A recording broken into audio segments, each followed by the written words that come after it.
तो अभी हम सबके बीच में छाया बहन आएंगे।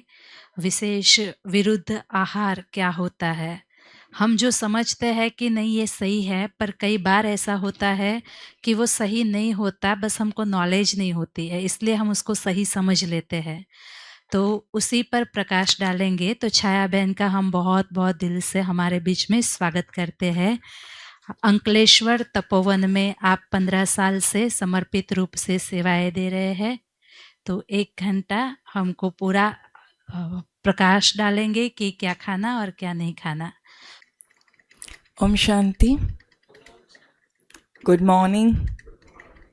देखो प्रकृति भी सहयोगी है, सभी इकट्ठे हुए हैं तो प्रकृति भी सहयोगी है, जो मौसम भी एकदम चेंज ठंडा हो गया है ना। अच्छा, तो अभी हाँ, हम सभी नेचुरोपैथी के आपने सारे पिछले क्लास तो सुने ही कि हेल्थ के ऊपर क्या क्या इफेक्ट करता है।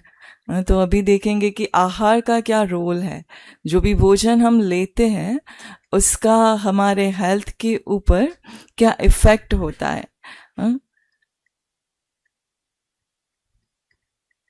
तो ज्यादातर हम सभी यही सोच में रहते हैं कि हम क्या खाएं जो हम ठीक हो जाए। तो YouTube पे देखेंगे, कोई कुछ भी बताएगा कि ये खाओ, ये जूस पियो, ये काढ़ा पियो, तो हम क्या करते, तुरंत वो सारी चीज़ें लेना शुरू कर देते हैं।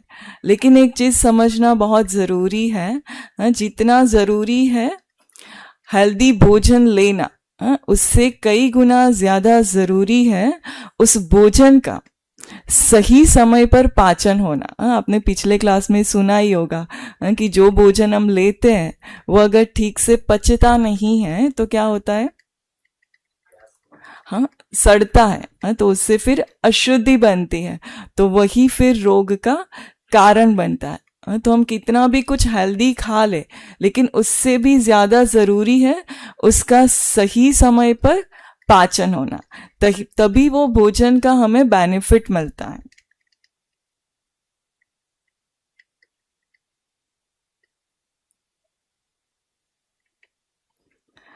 जैसे फॉर एग्जाम्पल मैं आपको बताऊं, हमको सभी को पता है गाजर किसके लिए अच्छा है, आंखों के लिए। तो हम क्या करते हैं, गाजर का जूस पीते हैं, आंखों में लगाते नहीं। तो जो भी चीज हम लेते हैं तो हमारे पेट से, हमारे डाइजेस्टिव सिस्टम से फिर वो शरीर के हर एक ऑर्गन तक पहुंचता है। तो जो भी कुछ हम खाते हैं उसका प्रभाव हमारे शरीर के हर एक ऑर्गन पर पड़ता है। तो अभी हम देखेंगे कि जो हमारी पाचन जो कमजोर होती है तो उसका रीजन क्या है। तो आगे क्लास में भी आएगा, पीछे भी आपने सुना कि पाचन कमजोर होने के क्या कारण है। तो उसमें से एक है विरुद्ध आहार। तो विरुद्ध आहार क्या है वो समझेंगे।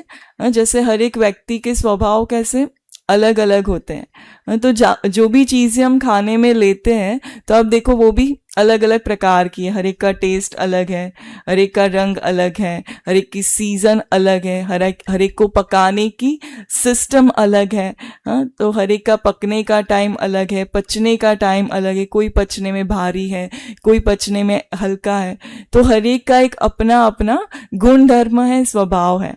तो जो जैसे दो विरुद्ध स्वभाव वाले व्यक्ति हो, उसको अगर हम एक साथ एक कमरे में बिठा दे तो क्या होगा, हाँ, लड़ाई झगड़ा हो जाएगा, वातावरण बिगड़ेगा। तो ठीक वैसे ही दो विरुद्ध स्वभाव वाली जो चीजें हैं उसको अगर हम एक साथ लेते हैं तो हमारे शरीर में जाके हमारे पेट का वातावरण बिगाड़ता है और शरीर के विरुद्ध काम करता है। शरीर के हित में नहीं, लेकिन शरीर के विरुद्ध काम करता है, इसलिए उसको कहा जाता है विरुद्ध आहार। तो विरुद्ध आहार जो है उसका इफेक्ट जो है, वो ऐसा नहीं कि आज हमने खाया और कल उसका इफेक्ट हमारे शरीर में दिखाई देगा, नहीं। जब सालों साल हम कोई ना कोई प्रकार का ऐसा विरुद्ध आहार लेते रहते हैं, तब सालों के बाद जाके उसका इफेक्ट हमारे शरीर पे दिखाई देता है। जैसे एक एज होती है तो हमारा इम्यूनिटी पावर कम होता है। नहीं, एक एज के बाद धीरे धीरे धीरे फिर वो कम होना शुरू हो जाता है। तो जब इम्यूनिटी पावर अच्छा होता है, हम कुछ भी खाते पीते, हमारी हेल्थ अच्छी रहती है। हम कहते हमको तो भाई कुछ नहीं होता, हम कुछ भी खाते, हमारी हेल्थ तो अच्छी है। लेकिन एक एज के बाद फिर धीरे धीरे धीरे क्या होता है, जो भी विरुद्ध आहार हमने लिया है सालों तक, वो धीरे धीरे धीरे हमारी इम्यूनिटी पावर को कम करता जाता है ना। और फिर सालों के बाद उसका इफेक्ट हमारे शरीर में दिखाई देता है। फिर हम कहते हैं ये बीमारी अचानक आई। सालों तक तो हमें कोई दवाई की ज़रूरत नहीं पड़ी, लेकिन ये अचानक आ गया। तो कोई भी चीज़ अचानक नहीं आती, धीरे धीरे धीरे करके फिर वो शरीर में, फिर वो बाहरी रूप से दिखाई देती है। तो जैसे बाम्बू ट्री पता है सभी को, तो उसका बीज बोने के बाद वो काफी सालों के बाद वो ऊपर आता है। तब तक तो वह गहराई में ही जाता रहता है, और फिर जब ऊपर बढ़ना शुरू होता है तो एकदम फास्ट ग्रोथ होता है। तो विरुद्ध आहार का जो इफेक्ट है वो भी हमारे शरीर में ठीक उसी प्रकार का है। तो जो भी हम भोजन लेते हैं, तो विरुद्ध आहार से एक तो होता क्या है, हमारे शरीर के अंदर टॉक्सिन बनते हैं जो हमारे ब्लड को अशुद्ध करते हैं, और ब्लड हमारे पूरे बॉडी में हर एक ऑर्गन तक जाता है। तो वो फिर हमारे कोई ना कोई ऑर्गन के ऊपर कोई ना कोई बुरा प्रभाव डालता है। हमारे जो ऑर्गन है उसकी वर्क कैपेसिटी जो है उसको धीरे धीरे कम करता है ना। और जो भोजन हम लेते हैं विरुद्ध आहार में, अगर कोई ऐसा भोजन आता है तो कई बार वो क्या होता है, ठीक से पचता नहीं है। तो नहीं पचने के कारण वो सड़ता है, फर्मेंट होने लगता है। तो उसकी वजह से फिर अल्सर होना, ये सारी चीज़ें होती हैं। अच्छा, फिर एक एज के बाद धीरे धीरे देखो तो हमारे जो भी ऑर्गन है, चाहे अंदरूनी ऑर्गन है चाहे बाहरी ऑर्गन है, आँख कान नाक है, या तो किडनी है, लीवर है, पैनक्रियाज है, कोई भी ऑर्गन है, तो उसकी वर्क कैपेसिटी धीरे धीरे कम हो जाती है। तो हम कहते हैं ये तो क्या है, एज हो गई है ना, इसीलिए ऐसा हो रहा है। लेकिन आप थोड़े साल पीछे चले जाओ तो हमारे दादी नानी, उनकी आंखें अंत तक अच्छी रही है ना। तो धीरे धीरे जो ऑर्गन की वर्क कैपेसिटी कम होती है, तो वो उम्र की वजह से नहीं, लेकिन सालों तक हमने जो विरुद्ध आहार लिया होता है उसकी वजह से वो ऑर्गन की जो वर्क कैपेसिटी है वो धीरे धीरे धीरे धीरे कम होती जाती है। वो हमें प्रत्यक्ष रूप से तुरंत दिखाई नहीं देता है, लेकिन ये चीज़ क्या होती है, सालों के बाद शरीर में दिखाई देती है। अभी जो भी हम भोजन लेते हैं तो उसमें वैसे देखा जाए तो हमारे डेली रूटीन में हम सारी चीज़ें लेते हैं, फल भी लेते हैं, सब्जियां भी लेते हैं, सैलेड भी लेते हैं, दाल भी लेते हैं, डेयरी प्रोडक्ट्स भी लेते हैं।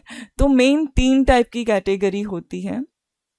फर्स्ट है प्लांट बेस्ड नेचुरल प्रोडक्ट, अर्थात जो माँ प्रकृति हमें पका के देती है, रेडी टू ईट। उसको पकाने के लिए हमें कोई प्रोसेस करने की ज़रूरत नहीं होती है। तो उसमें आता है फ्रूट्स, जो हम डायरेक्ट उसको यूज़ कर सकते हैं। फिर सेकंड कैटेगरी जो आती है वो है प्लांट बेस्ड प्रोडक्ट, बट ऐसी प्रोडक्ट जिसको हम कुक्ड करके लेते हैं। तो जो भी कुक्ड आइटम्स है वो सेकंड कैटेगरी में आती है। तो जो भी सब्जियां हम लेते हैं, दालें जो हम लेते हैं, ऑयल जो हम लेते हैं, तो ये सारी चीज़ें जो है वो है प्लांट बेस्ड नेचुरल प्रोडक्ट। फिर तीसरी कैटेगरी जो आती है वो है एनिमल बेस्ड नेचुरल प्रोडक्ट, अर्थात जो हमें प्राणियों के द्वारा मिलता है और नेचुरल है। तो वो है दूध। दूध हम बनाते नहीं है, नेचुरल प्रोडक्ट है जो हमें एनिमल्स के द्वारा मिलती है। तो मेन देखा जाए तो डेली रूटीन में ये 3 टाइप की कैटेगरी हम लेते हैं। तो उसमें सबसे पहले हम देखेंगे फ्रूट्स के बारे में। तो फ्रूट्स वैसे देखा जाए तो हेल्थ के लिए बहुत अच्छे हैं, अभी सब अवेयर भी हो चुके हैं, तो कोई ना कोई रीति से अपने डाइट में फ्रूट तो ज़रूर लेते हैं। अच्छा, तो फ्रूट जो है, तो फ्रूट खाने के कितने टाइम के बाद भूख लग जाती है?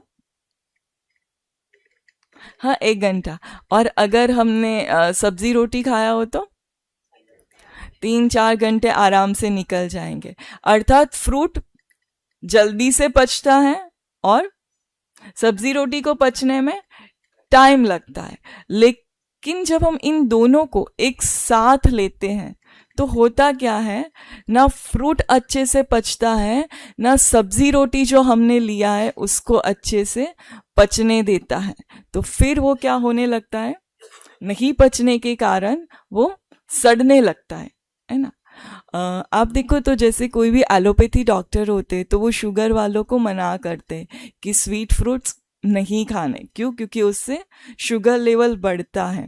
लेकिन हमारे यहाँ जो भी आते हैं उनको हम फ्रूट्स खिला के ही शुगर लेवल को कंट्रोल में लाते हैं। तो फ्रूट खाने से शुगर नहीं बढ़ता है, लेकिन फ्रूट को गलत तरीके से खाने से शुगर बढ़ता है। अगर हम फ्रूट को सब्जी रोटी के साथ लेते हैं, खाने के बाद लेते हैं, विदाउट गैप लेते हैं, कई लोग तो चाय कॉफ़ी के बाद भी मतलब फ्रूट्स खाते हैं, तो ऐसे रॉन्ग कॉम्बिनेशन में जब हम फ्रूट्स लेते हैं तो क्या होता है, जो फ्रूट्स हमने खाया है वो भी नहीं पचता, उसके साथ हमने जो चीज़ ली है वो भी नहीं पचती, और फिर वो सड़ने लगता है और उससे फिर अशुद्धि बनती है।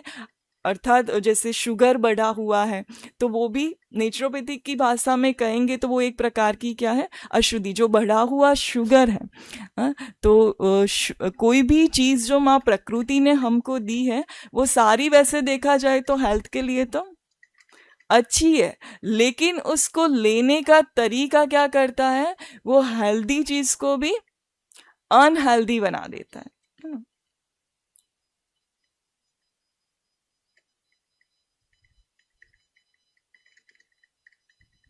Next slide.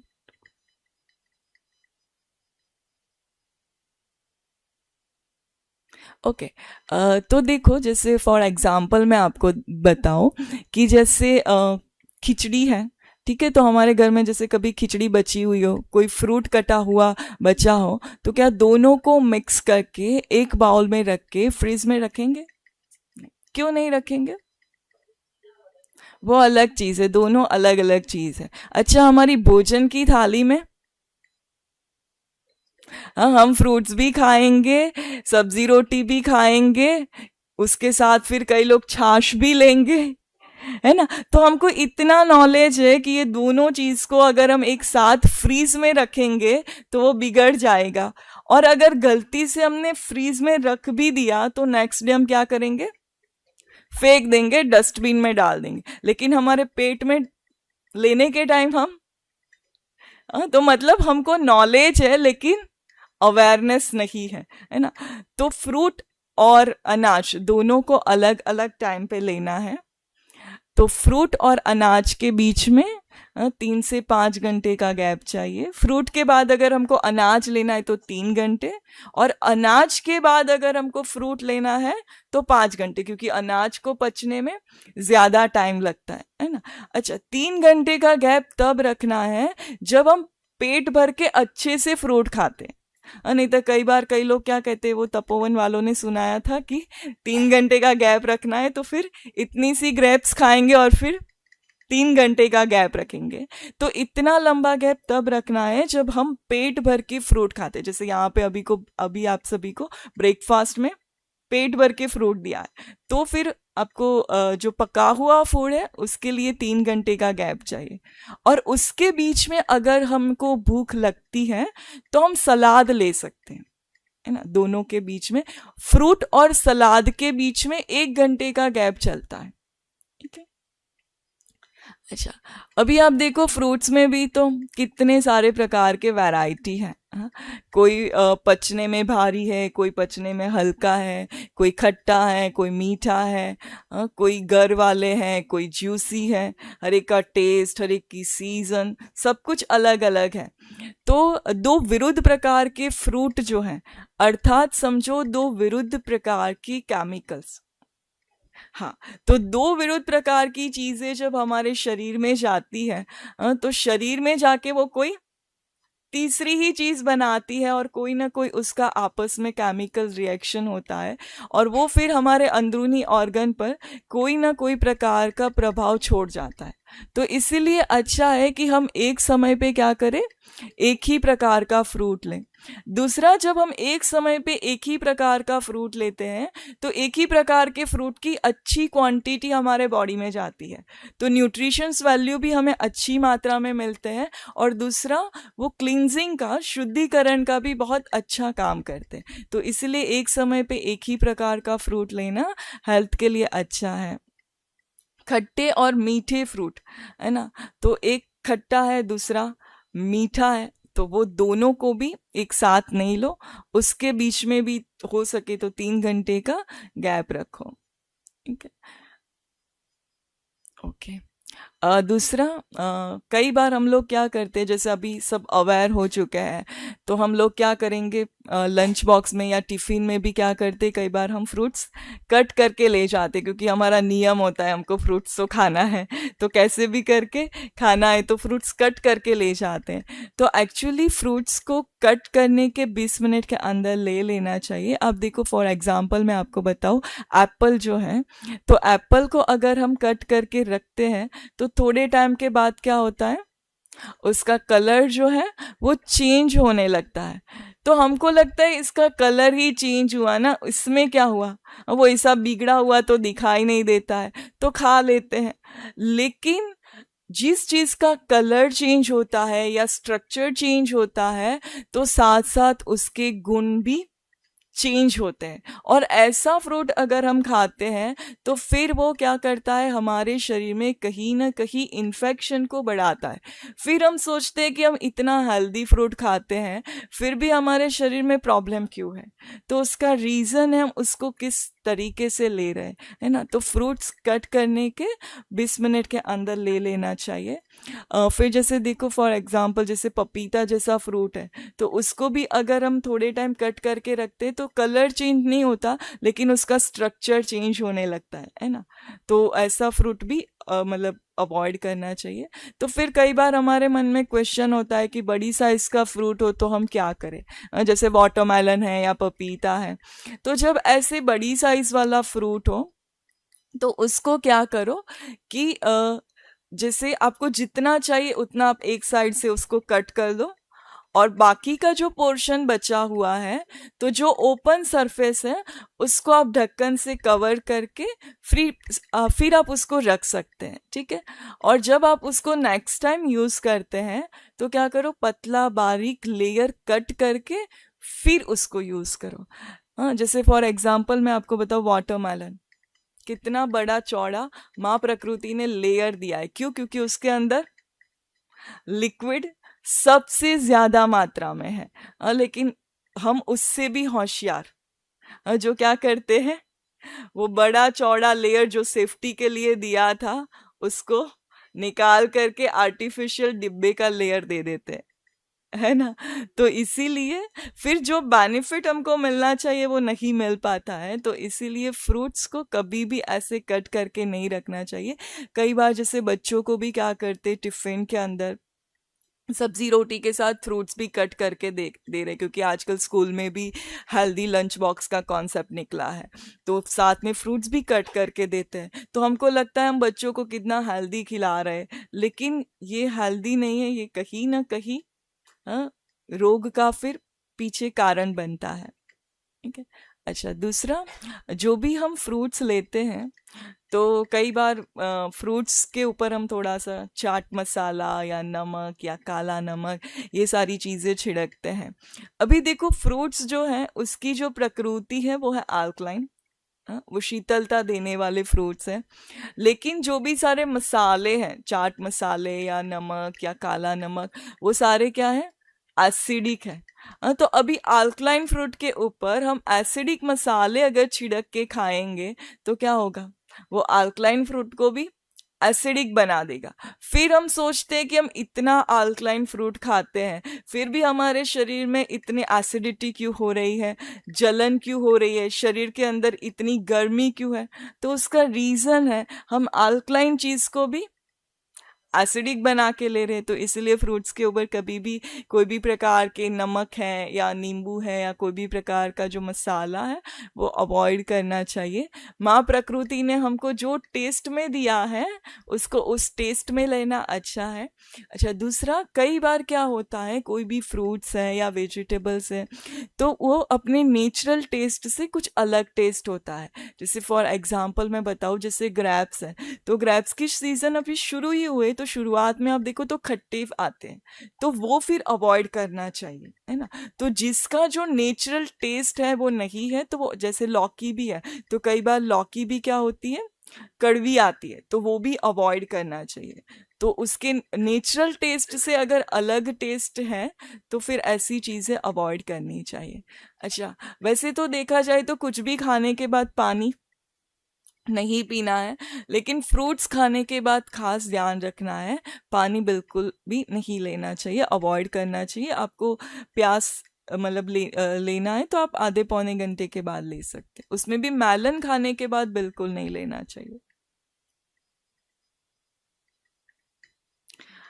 तो फ्रूट्स जो हैं वो हमेशा अकेले ही लेना चाहिए, उसके साथ कुछ भी मिक्स नहीं करना चाहिए। उसको हम जब अकेले ही लेते हैं तो ही उसका जो हमें हेल्थ पर्पज से, अगर हम ये सारी चीज़ें खा रहे हैं, देखो हम जो भी कुछ खाते हैं किस लिए खाते हैं, हेल्थ के लिए, शरीर को चलाने के लिए, तो हेल्थ पर्पज से खा रहे हैं तो उसको हमेशा अकेला ही लेना चाहिए, उसके साथ और कोई भी चीज़ें मिक्स नहीं करनी चाहिए।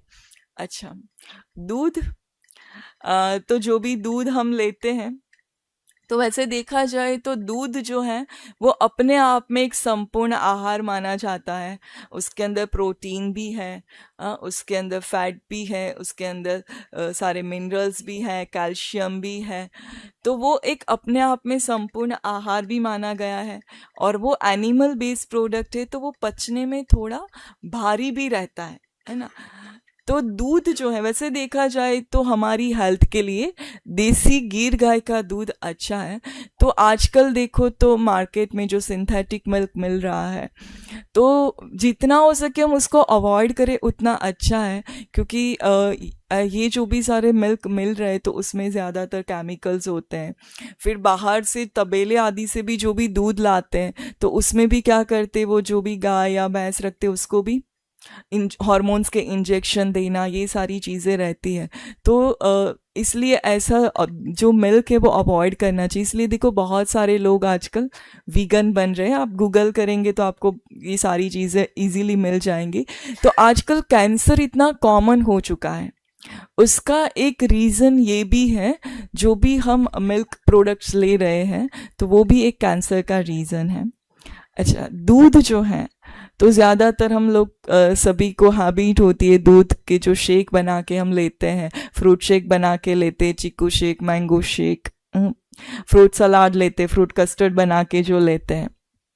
तो एक तो देखो दूध जो है वो एनिमल बेस्ड प्रोडक्ट है, फ्रूट प्लांट बेस्ड प्रोडक्ट है, दोनों का जो ओरिजिन है वो ही डिफरेंट है। दोनों के पचने के लिए जो एनवायरनमेंट चाहिए वो भी अलग है ना।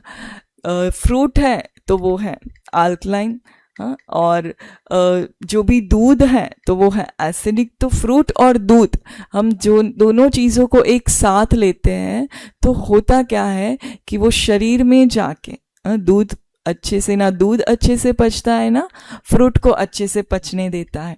अब देखो दूध के अंदर अगर हम फ्रूट सिर्फ कट करके रखेंगे तो थोड़े टाइम के बाद क्या होगा, फट जाएगा। हम सभी को नॉलेज है कि वो फट जाता है, फिर भी हम क्या करते हैं, लेते हैं। तो हमको बाहर दिखाई दे रहा है कि ये रॉन्ग है, फिर भी हम क्या कर रहे हैं, उसको ले रहे हैं। तो दूध और फ्रूट देखो, तो फ्रूट क्या करता है, दूध का तिरस्कार करता है, क्योंकि हर एक फ्रूट में कोई ना कोई प्रकार का मतलब विटामिन सी तो हर एक में रहता ही है। तो विटामिन सी माना एक कोई भी प्रकार का एसिड, तो एसिड और दूध तो वो तो रॉन्ग कॉम्बिनेशन हो जाता है, तो इसीलिए वो अवॉइड करना चाहिए। ठीक है, ओके। देखो सबसे ज़्यादा जो स्किन प्रॉब्लम होते हैं तो स्किन प्रॉब्लम का मेन रीजन दूध के साथ के विरुद्ध आहार है, क्योंकि उसकी वजह से क्या होता है, हमारा ब्लड दूषित होता है, और ब्लड दूषित होता है तो हमारे सबसे बड़ा जो ऑर्गन है स्किन, उसको सबसे पहले इफ़ेक्ट करता है। तो जो भी सारे स्किन प्रॉब्लम है, जैसे छोटी मोटी भी स्किन की प्रॉब्लम है, चाहे ईचिंग होना या रैशिश होना, या बड़ी जो प्रॉब्लम है एक्जिमा होना, ये सारी जो प्रॉब्लम है, तो उसका मेन रीज़न है दूध के साथ के विरुद्ध आहार। अच्छा, दूसरा, हम सभी की हैबिट होती है, सुबह सुबह हम चाय कॉफ़ी या दूध के साथ कोई ना कोई प्रकार का नाश्ता लेते हैं, तो स्वाभाविक है उसके अंदर नमक और मसाले तो रहते ही हैं। तो दूध के साथ नमक, वो भी विरुद्ध आहार में जाता है।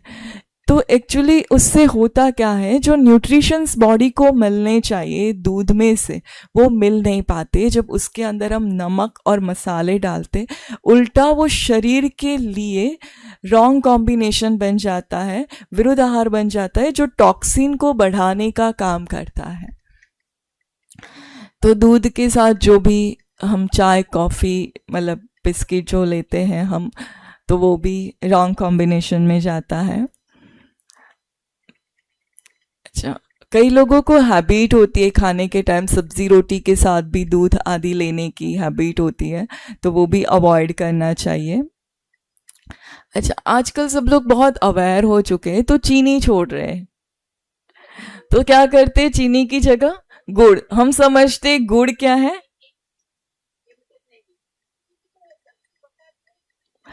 वो तो रॉन्ग कॉम्बिनेशन हो जाता है वो भी। हाँ, वो कोकोनट मिल्क में पकाते हैं, हाँ, तो वो रॉन्ग कॉम्बिनेशन में आता है। आप कोई भी आप आयुर्वेद का सर्च करोगे तो ये सारी चीज़ें, हमारे जो प्योर आयुर्वेद है उसमें ये सारी चीज़ें लिखी हुई है ना। अच्छा, गुड़ जो है, तो जैसे हम लोग चीनी छोड़ रहे हैं, तो सब लोग क्या करते, चलो गुड़ अच्छा है तो गुड़ खाए, तो फिर क्या करेंगे, दूध में भी गुड़ डाल के लेंगे।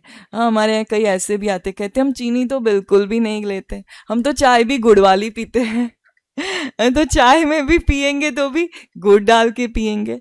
तो आप देखो, गरम दूध के अंदर जब हम गुड़ डाल के लेते हैं तो क्या होता है, फट जाता है। और हम सभी को पता है ऐसी फटी हुई चीज़ हेल्थ के लिए अच्छी है नहीं, है ना। तो दूध के अंदर कभी भी गुड़ नहीं लेना चाहिए। इंडिविजुअली गुड़ हेल्थ के लिए अच्छा है, लेकिन उसको दूध के साथ अवॉइड करना चाहिए। हाँ, मैं बताती हूँ। ओके, फिर जैसे दूध के साथ दही, ये तो हम सभी जानते हैं ना, दूध के साथ दही रॉन्ग कॉम्बिनेशन है।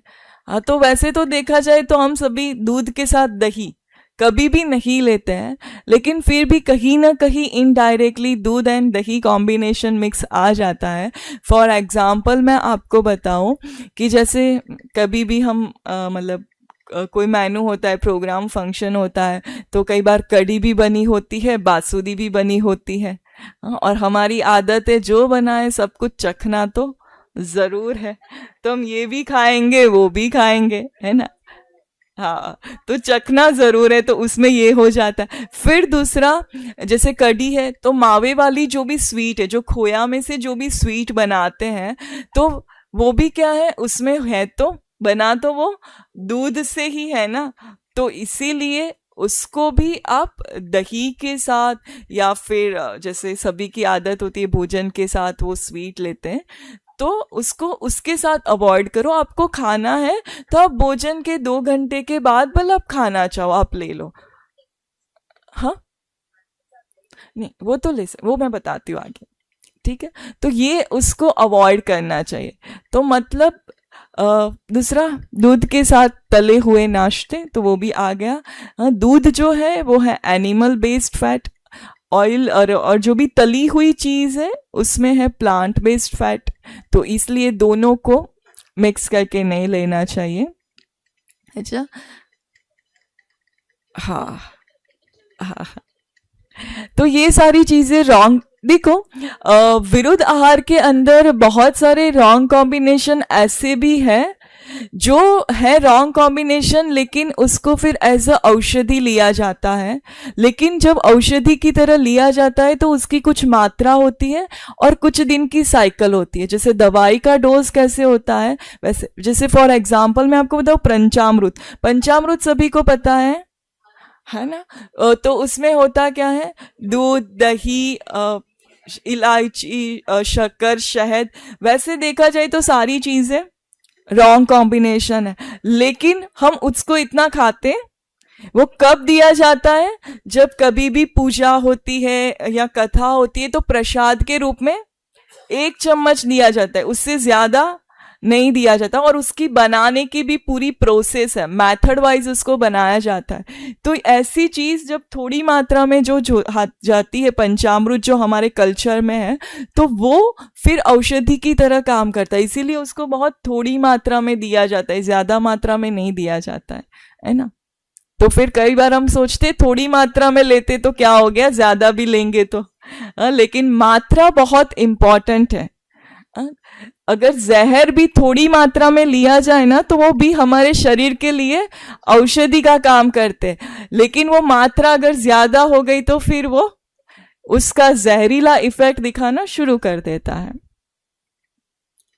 तो दूध जो है उसको सिर्फ अकेला लेना चाहिए, उसकी जो शुद्धता है, उसकी जो प्योरिटी है, उसका भी हमें रिस्पेक्ट करना चाहिए। माँ प्रकृति ने हमको जो भी चीजें दी है, हम प्रकृति को सकाश तो देते हैं, तो प्रकृति के द्वारा दी हुई हर एक चीज का रिस्पेक्ट रखना, ये भी प्रकृति को सकाश देना ही हुआ, है ना। ओके, हाँ गरम तो कर सकते हैं, वो तो गरम करके ही लेना चाहिए। दूध में हम शक्कर डाल के लेना चाहे तो ले सकते हैं। उसमें दूध के अंदर जैसे आप देखा जाए तो जिसकी भी कफ प्रकृति है तो वो दूध में हल्दी डाल के ले सकते हैं। जिनकी भी वात प्रकृति है तो वो दूध में घी डाल के ले सकते हैं।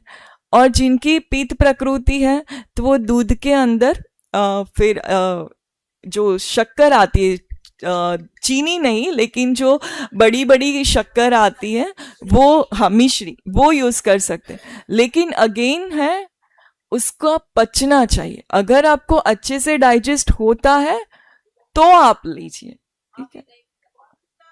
कॉफी अवॉइड करना चाहिए, वो अवॉइड करना चाहिए। दूध में ड्राई फ्रूट्स डाल सकते हैं। अदरक वो हेल्थ कंडीशन के हिसाब से बताया जाता है। हनी अवॉइड करना चाहिए। अच्छा, आप सभी क्वेश्चन लिख के रखना, फिर क्वेश्चन आंसर का सेशन है तो उसमें फिर करेंगे, नहीं तो ये टॉपिक फिर ओके। दही के साथ के जो रॉन्ग कॉम्बिनेशन है, अच्छा दूध जो है वैसे देखा जाए तो दूध सूर्यास्त के बाद लेना हेल्थ के लिए अच्छा है। तो जैसे कई लोगों को आदत होती है ना रात को सोने से पहले दूध लेने की, तो जैसे आपने शाम को 6-7 बजे भोजन किया है तो रात को मतलब 2-3 घंटे के बाद आप सोने से पहले 9-10 बजे अगर दूध लेना चाहे तो ले सकते हैं। दूसरा, दूध लेने की जो सीजन है तो वैसे देखा जाए तो ठंड की मौसम में दूध लेना चाहे तो ले सकते हैं। गर्मियों की मौसम है, जिनकी पाचन अच्छी है वो ले सकते हैं। लेकिन बारिश की मौसम में जब कंटिन्यू बारिश रहती है तो ऐसे समय में अगर हम दूध अवॉइड करें तो अच्छा है। देखो ज़्यादातर जैसे कंटिन्यू बारिश श्रावण महीने में रहती है, ठीक है, और ऐसे में दूध अवॉइड करना चाहिए। उसका रीज़न है क्योंकि ऐसे समय में गाय खाती भी जो चारा है उसमें भी क्या होता है, जम्स होते हैं।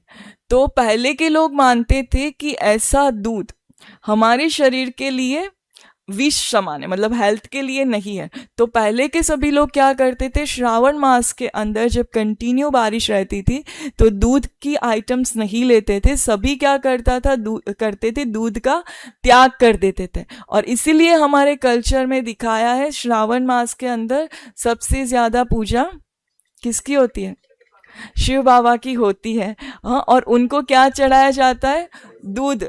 तो शास्त्रों में ये भी दिखाया है कि जिस चीज को कोई भी स्वीकार नहीं करते उनको शिव बाबा स्वीकार करते, तो बाबा कहते आपका पुराना ककपन मुझे दे दो। तो इसी तरह पहले के लोग क्या करते थे, दूध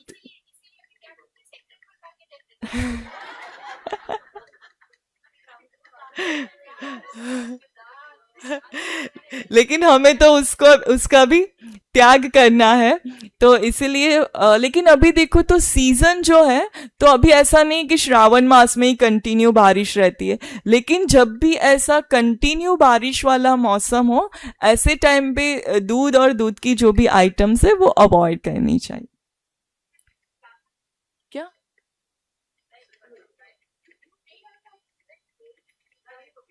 ड्राई फ्रूट्स डाल सकते हैं, ड्राई फ्रूट डाल सकते हैं।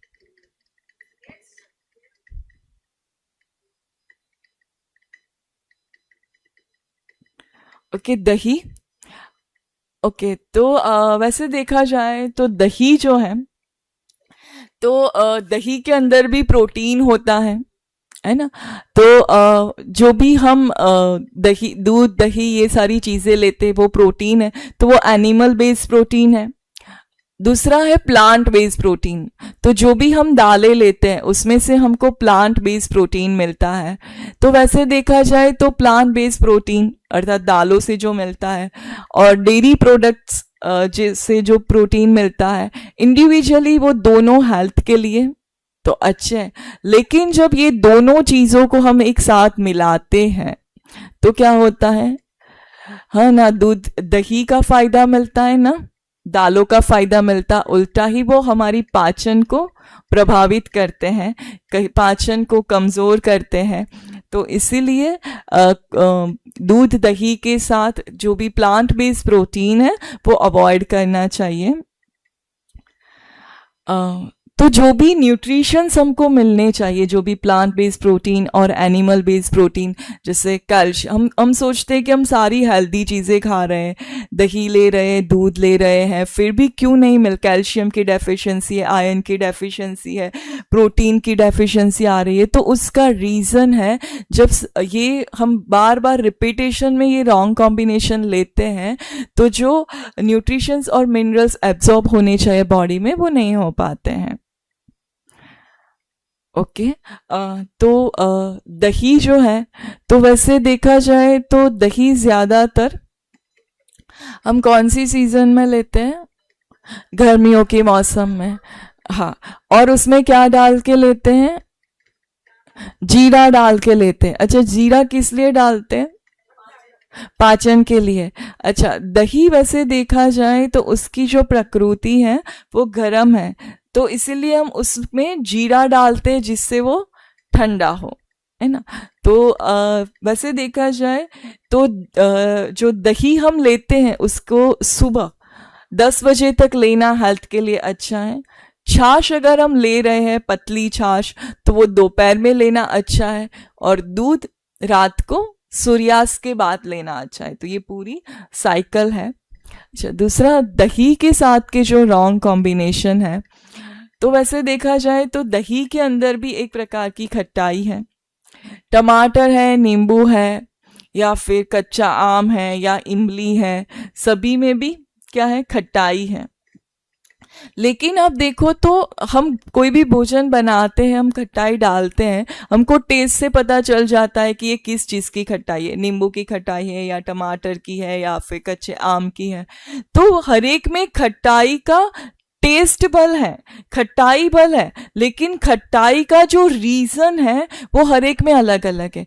जिस केमिकल की वजह से, जिस एसिड की वजह से हर एक चीज में खट्टाई है वो अलग अलग है। तो इसीलिए 2 प्रकार की खट्टाई भी मिक्स करके लेना अवॉइड करना चाहिए। जिनको भी आर्थराइटिस है, या फिर शरीर में स्वेलिंग रहता है, या कोई भी प्रकार का पेन रहता है, या तो स्किन से रिलेटेड कोई भी प्रकार की प्रॉब्लम है, तो उन सभी को 2 प्रकार की खट्टाई मिक्स करके लेना अवॉइड करना चाहिए।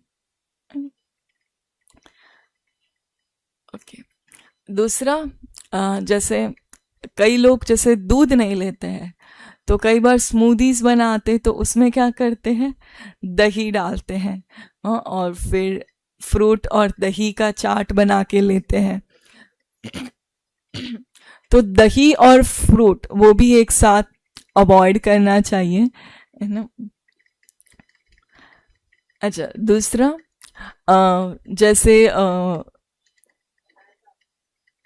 हम जैसे सभी को हैबिट होती है, दही के अंदर हम क्या डालते हैं, नमक डाल के लेते हैं।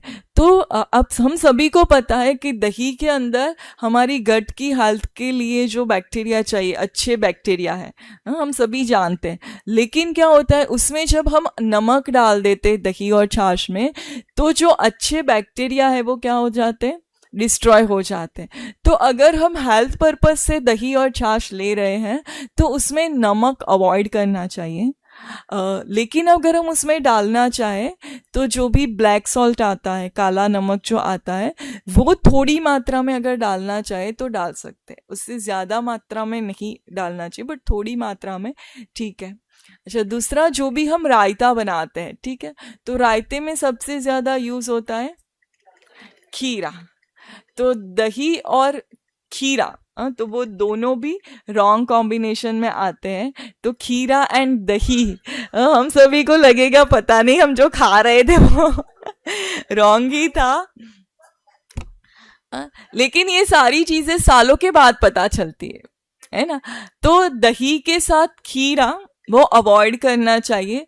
जिनको भी पित्त से रिलेटेड प्रॉब्लम है, ब्लोटिंग रहता है, माइग्रेन रहता है, तो उन सभी को तो खास ध्यान रखना है कि ये बिल्कुल ही अवॉइड करे। कफ बनता है शरीर में तो उनको भी बिल्कुल ही अवॉइड करना चाहिए।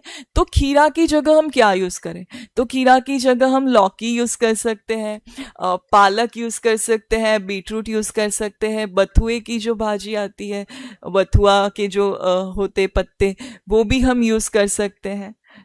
तो ये सारी चीज़ें यूज़ कर सकते हैं। अच्छा, दूसरा, कई बार हम क्या करते हैं, रायता बनाते तो ग्रेप्स डालते हैं, अनार के दाने डालते हैं, है ना। तो फ्रूट्स, फिर कई लोग एप्पल भी कट करके डालते हैं। तो आगे भी सुना है ना कि फ्रूट्स अवॉइड करना है। तो रायता बनाते हैं तो आप दूसरी जो सारी चीज़ें डालते हैं वो भल डालो, जैसे, लेकिन फ्रूट्स अवॉइड करो, खीरा अवॉइड करो, नमक अवॉइड करो, ठीक है। ओके, तो दही के अंदर हम अगर डालना चाहते दही छाछ में, तो जीरा पाउडर डाल सकते हैं, काली मिर्च का पाउडर अगर हम थोड़ा सा डालना चाहें तो डाल सकते हैं। अच्छा, दूसरा, दही के साथ जो भी दालें हैं वो अवॉइड करनी है, ठीक है।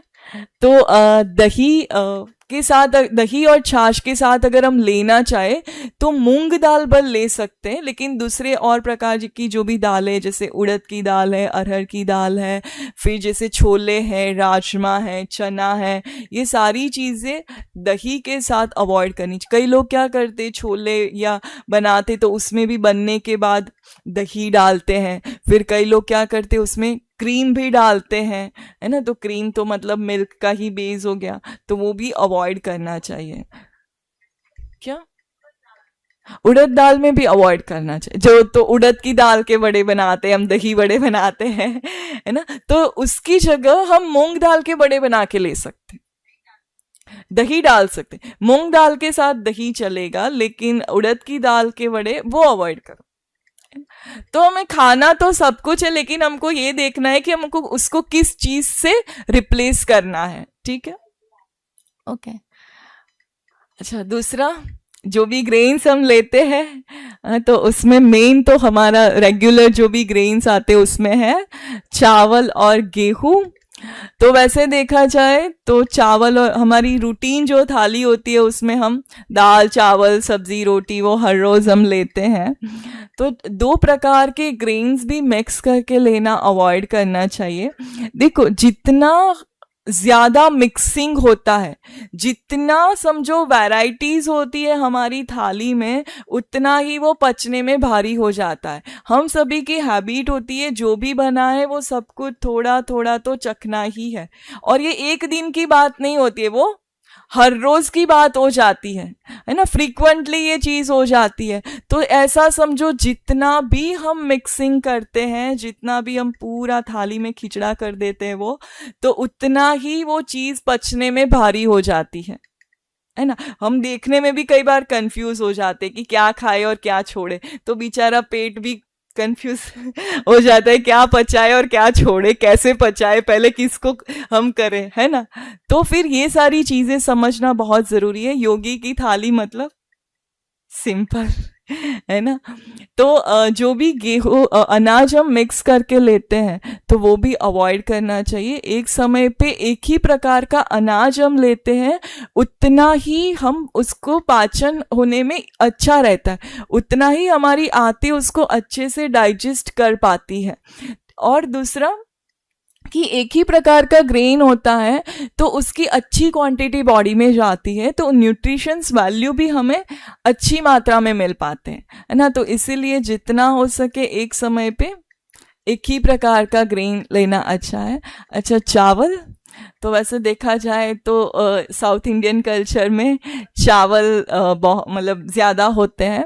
लेकिन एक बात मैं आपको बताऊँ, कई बार कई लोग ऐसे भी कहते हैं कि हमारे जो मतलब दादी नानी ये सारे जो थे तो वो उनका तो मेन खुराक था चावल। लेकिन एक चीज समझने की है, वो लोगों ने ये सारी चीजें खाई। एक तो पहले के समय में चावल जो थे वो ये वाले चावल नहीं थे। अभी जो राइस हम ले रहे हैं वो रिफाइंड राइस, वाइट राइस है। तो जो भी रिफाइंड ग्रेन हम लेते हैं तो रिफाइंड ग्रेन में होता क्या है, उसके ऊपर की जो फाइबर का लेयर होता है वो ब्रेक डाउन हो जाता है, तो उस वजह से वो पचने में भारी हो जाते हैं। और फिर हम कहते हैं कि उन्होंने खाया तो कुछ नहीं हुआ, तो हम क्यों नहीं खा सकते।